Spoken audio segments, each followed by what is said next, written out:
Ceremonial. This purpose of art has to do with observing rituals, celebrations, and commemoration. So, some art history prompts that you could choose from. You can look to so many different cultures for this, you guys.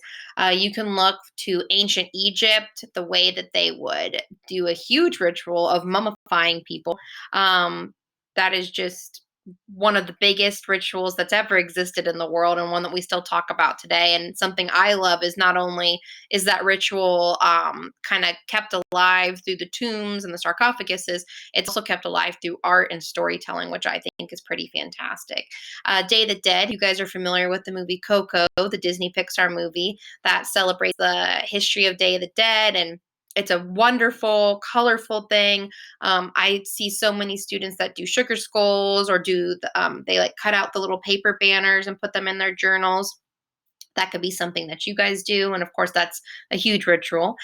The ancient Greeks, they were known for having so many different rituals and so many different celebrations for the many, many different gods that they worshipped.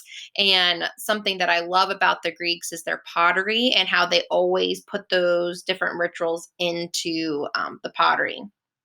African masks are, oh man, I love looking at African masks. They're so different depending on what region of Africa that you look at.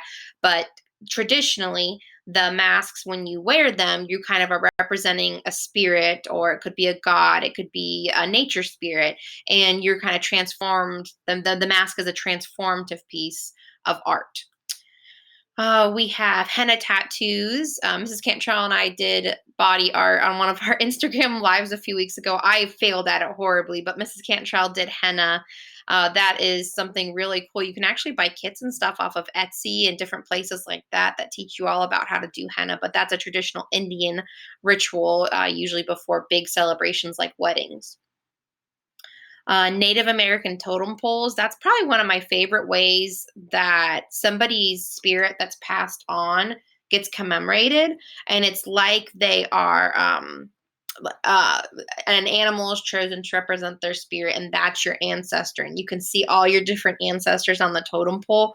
I had somebody last year that took little pieces of clay and made her own totem pole representing the people in her family. And I thought that was such a cool way. And you could do that through a drawing. You could do it if you wanted to go grab some clay from the store.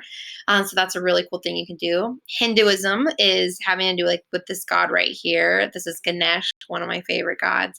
I love the Hindu culture.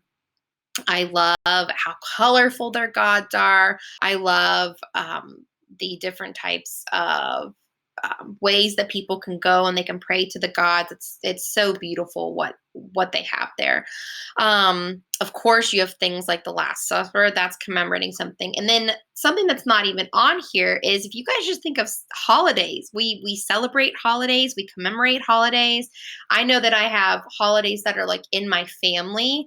Birthdays, doing birthday cakes, making a birthday cake, having a party. Those are all things that are ceremonial, but you have to figure out a way for the art to represent that. If you wanted to go the art history route, you could create a mandala, traditionally used for the ceremony of meditation. You could connect shapes and colors that you use to the emotions that you're feeling as you draw the mandala. I highly recommend looking at sand mandalas created by Tibetan monks.